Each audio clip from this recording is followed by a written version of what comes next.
Well, hello, everyone. Welcome to A Course in Miracles 365, Awakening to Love. I'm Tomas Garza, your host, and well, happy Thursday to you.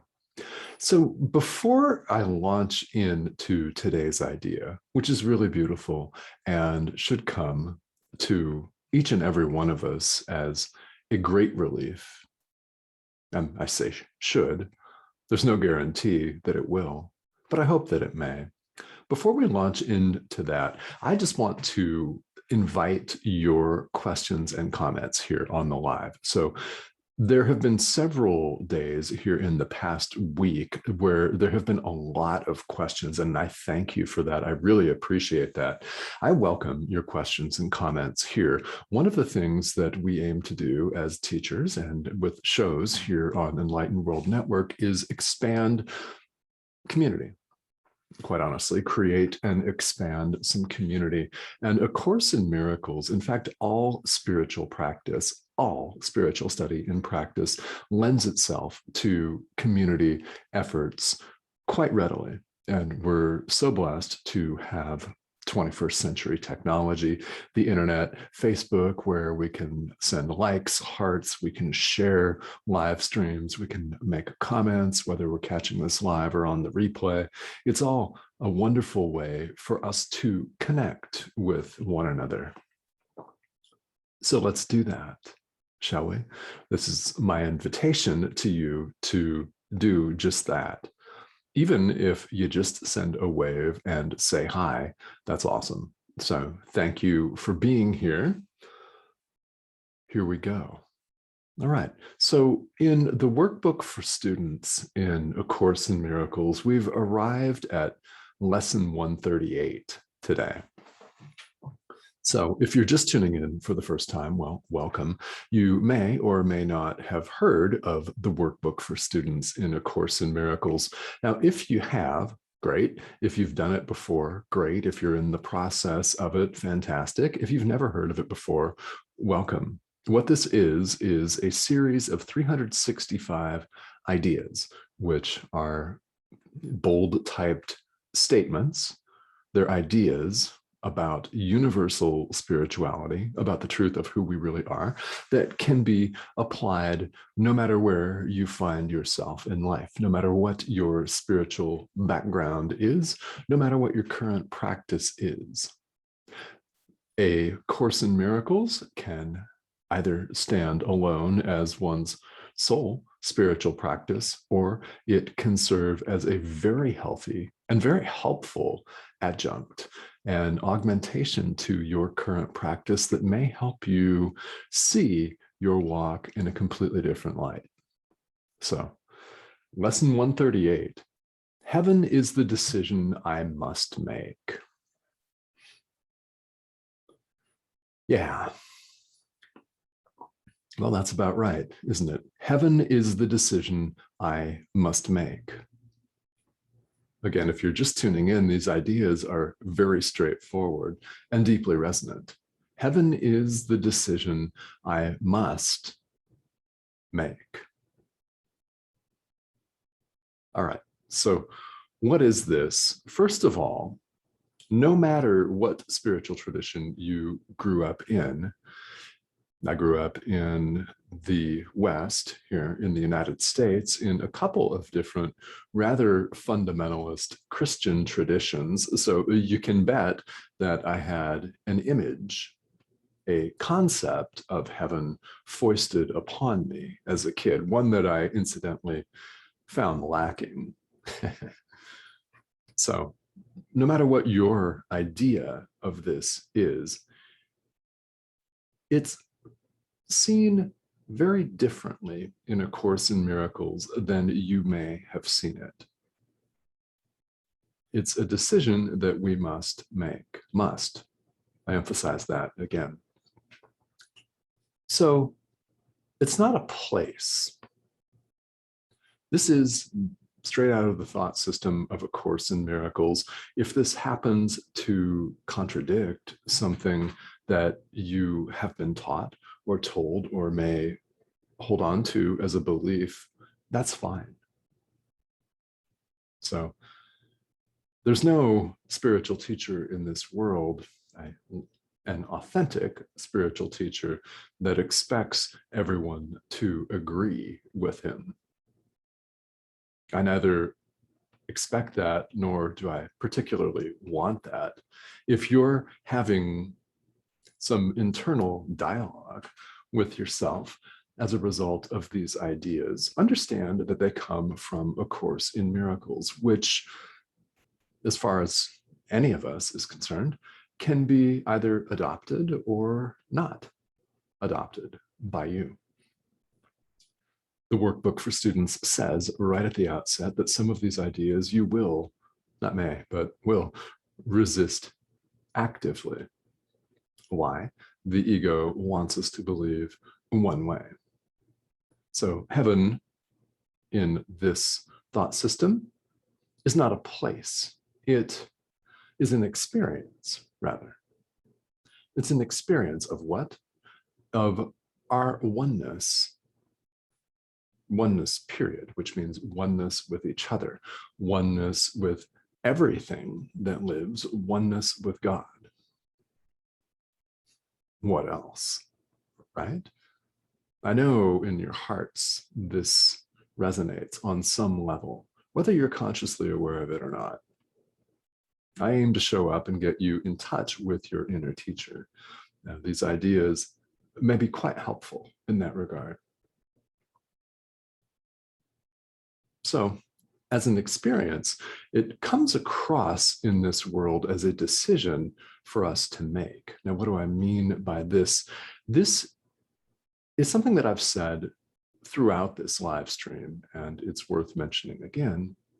We have a choice, not millions of choices, by the way. Now, that's what it looks like to us in the world, where we see everything in terms of opposites, don't we? High and low, good and bad, male and female, right? Polarity. From that viewpoint comes conflict itself. Now, conflict is always in the mind, and making it real, we can play out these conflicts in what we consider to be the real world, which in fact is not the real world at all. We must make a decision for heaven, which is an experience of our oneness, its permanence, its constant, and it is beyond language. It is beyond any concepts or limitations that we impose here in the world on ourselves. It's beyond consciousness. How is that? Oneness is beyond consciousness. Consciousness implies a subject and an object. In other words, duality. Someone to be conscious of something. Okay? This is beyond all of that. It's a choice that we must make. This, incidentally, is the only choice that we have. It may appear that we choose from millions and millions of myriad different options here in the world. Why? Because we've set things up to be complicated. Think of our own lives. Think of how we obsess over future decisions, for example, or we obsess over what we could have, would have, should have done in the past. That too, yeah. In this obsession, we entertain multiple different scenarios. Anybody out there an overanalyzer? Well, you don't have to raise your hands or identify yourselves on here, but let's all think about that. We spend a lot of time, some of us more than others, analyzing what may happen in the future and planning for the future and making all kinds of contingencies for something that may never happen.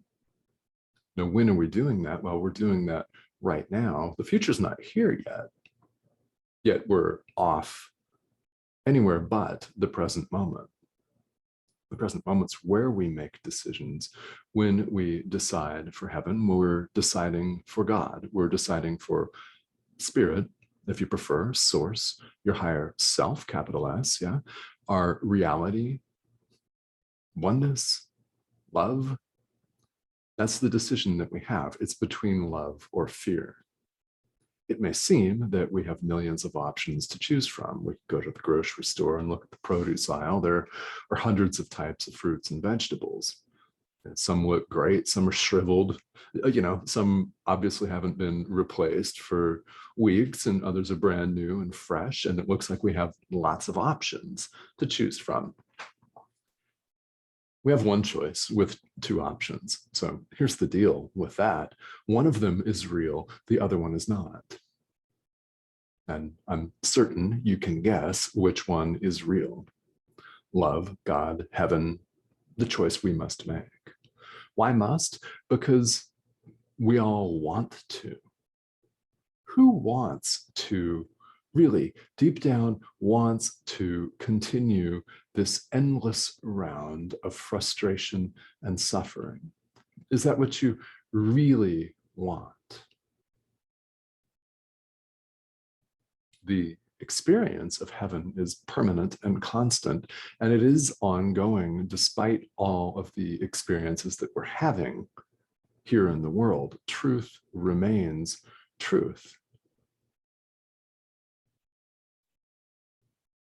We happily don't have the ability to change that, which is good because we would have messed it up. We would have messed it up here in the world, wouldn't we have? Yeah. But because we don't have the ability to change that, that is, in fact, a tremendous blessing for us because it's remained the same throughout. Here in the world, we have a choice. In fact, heaven is constant and knows no opposites. God simply is, period. God is. This is something that is said throughout A Course in Miracles and in many of the other books that have been written about the Course as helpful additions, as helpful commentary. Yeah, God is. Yeah, that's it. Heaven doesn't know any opposites, but here in the world, we need to have things presented to us in a way that's not going to freak us out, right? In a way that's not going to frighten or startle us, and in a way that we can digest. Enter the power of decision. This is another subject that I'm very fond of talking about, because until we decide something, really deep down make a decision, we're just kind of playing around, aren't we? In any walk of life, not just spirituality, but in business and relationships, we kind of go, well, half in on things, don't we? We cop out and we place limitations on ourselves, and we kind of want to get our feet wet, or we want to get organized before we do something, rather than just jumping into something that actually speaks to us loud and clear, because heaven is our true nature. It's who we really are. So the question is worth asking again and again: have you decided? Now, if you have, what you will have noticed is that a lot of drama doesn't look the same anymore. Now, I'm laughing here because in my private teachings, I'm very fond of using a broader vocabulary. I think you know where I'm going with this. Another word for drama that starts with an S, or B and S, yes.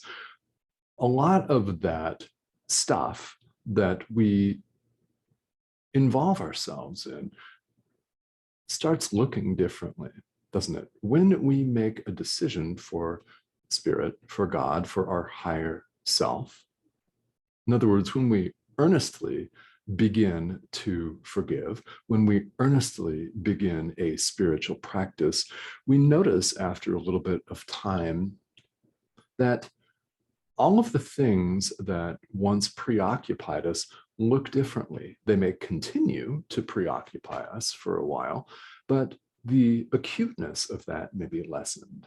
You may see yourself as having broader options. You may see yourself as placing a very helpful gap between stimulus and response, something that may have triggered you last year after a year of spiritual practice. For example, may not trigger you as deeply or as immediately anymore, which opens up space for you to make a different decision. This is one of the benefits of meditation. So let's just apply that to all spiritual practice.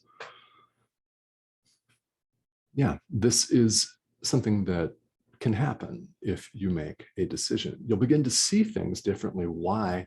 Because the world that we see here with the body's eyes, that we hear with the body's ears, is symbolic. And ultimately, nothing real can be threatened. Nothing unreal exists. This is the introduction to A Course in Miracles, by the way. Nothing real can be threatened. Nothing unreal exists. Herein lies the peace of God, which is peace is who we are. It's available to all of us, but for the decision. Therefore, heaven is the decision we must make, and we ultimately will make this decision, whether you make it today, which I invite you to do, by the way, or whether you wait 1,000 lifetimes. You don't even have to believe in a concept like rebirth or reincarnation for this to make sense, because if you attach yourself to a body, in other words, if you deeply identify yourself with a human body, when it loses its usefulness and ceases to become animated, we call that death, right? It's gonna happen, right? This is hardly permanent, but who we really are is not the body. If you identify with it, when you lose it, or when you lay it down, you're gonna, if you're still identified with it, of course you're gonna seek another one. Makes sense, right? And we see what we want to see, which makes this statement even more powerful. What we're seeing is what we've chosen to see, which may sound harsh if you're seeing anxiety, frustration, and fear. The heartening aspect of this is that you can choose right now, again, in the present moment. You know the choice to make. So if you're experiencing resistance, it's perfectly normal that you do that.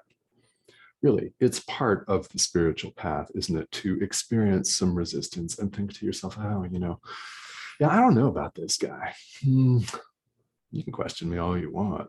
I welcome it, right?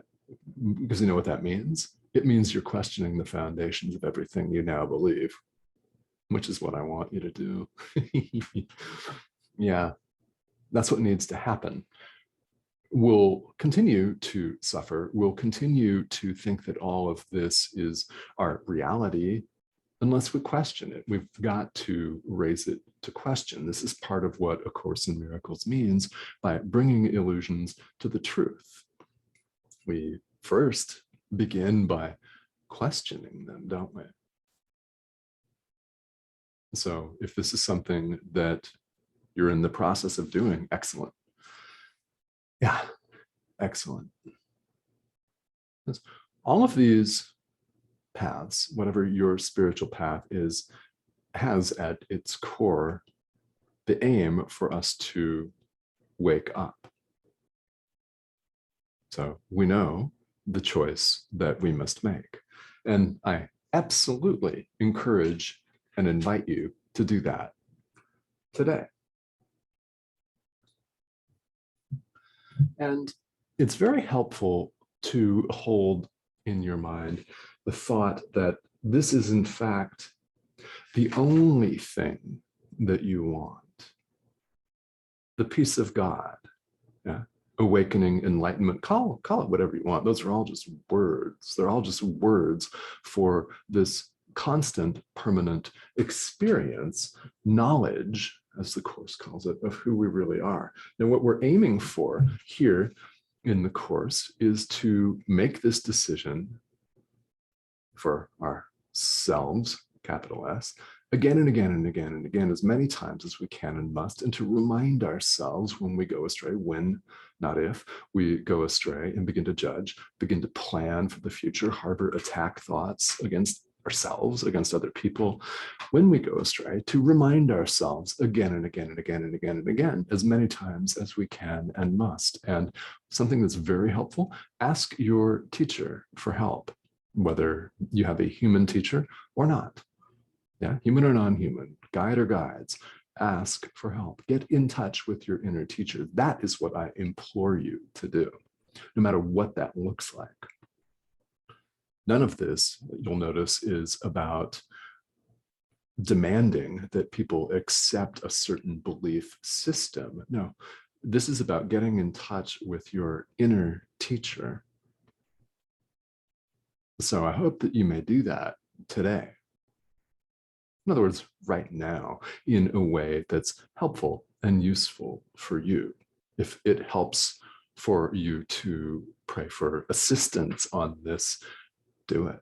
Yeah, do it. Do it, because we could use, honestly, we could use all of the help we can get, right?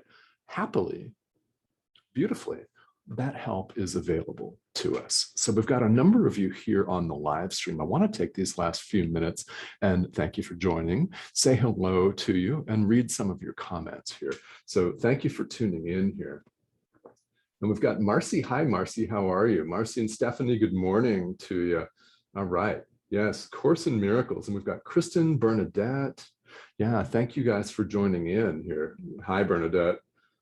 And yeah, being able to commit to making a decision helps us to express our authenticity. This is from Patricia. Patricia, thank you for this comment. Yeah, that seems dead on to me, right? It helps us to express our authenticity. Now, a decision, we're talking about the decision for heaven instead of hell and suffering. I mean, what the Course calls hell is not a fiery place or an icy place, not a hot or cold hell, or a bunch of people standing around drinking coffee in, well, excrement. Yeah, y'all know the common joke. Hell is not any of that. It's separation, quite frankly, in A Course in Miracles, which does mean, by the way, that when we're experiencing ourselves as the ego, as separate from each other and from God, that is hell. I mean, think about it. It's not heaven. Yeah. Here in the world, everything is impermanent, including the physical body, which we cherish so deeply that can't even handle the prick of a pin.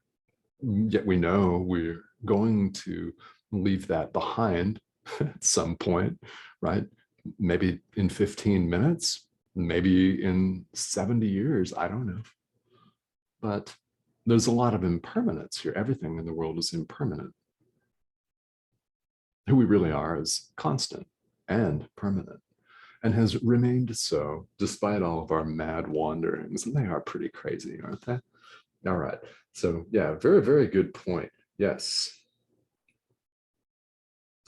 And yeah, and thank you guys for tuning in. All right. So Marcy, I need a miracle. All right. Cool. So yeah, let's talk about this. I've only got a couple more minutes here on this live stream. Most of these are short, 20 to 25 minutes. What I've got here is a half-hour time slot. But let me just close with this. We could all use a miracle. Here's the deal. We are all miracle workers. A Course in Miracles defines miracles in a way that's a whole lot more accessible than what we commonly think of as miracles, like levitation, like levitating a car, and manifesting something from thin air. Okay, that may or may not happen. A miracle is any change in our perception, in our thought, from fear to love, from the ego to God. Any change. It doesn't make any difference whether it's large or small. They're all miracles. They're all equal. As Jesus says in the Course, there is no level of difficulty in miracles. This means they're all miracles, whether they're great or small, whether it's a choice to forgive somebody or it's literally moving mountains with your hands. Same. We're all miracle workers. Forgiveness, especially as it's practiced here in the course, is a miracle. So yes, we all need them. We can provide them. And when we do, we create a ripple effect that benefits all life forms. Isn't that beautiful? We have no idea the impact that we can make through a simple choice, through a decision, which is a miracle. So each of you is a miracle worker. I invite and encourage you to see it that way.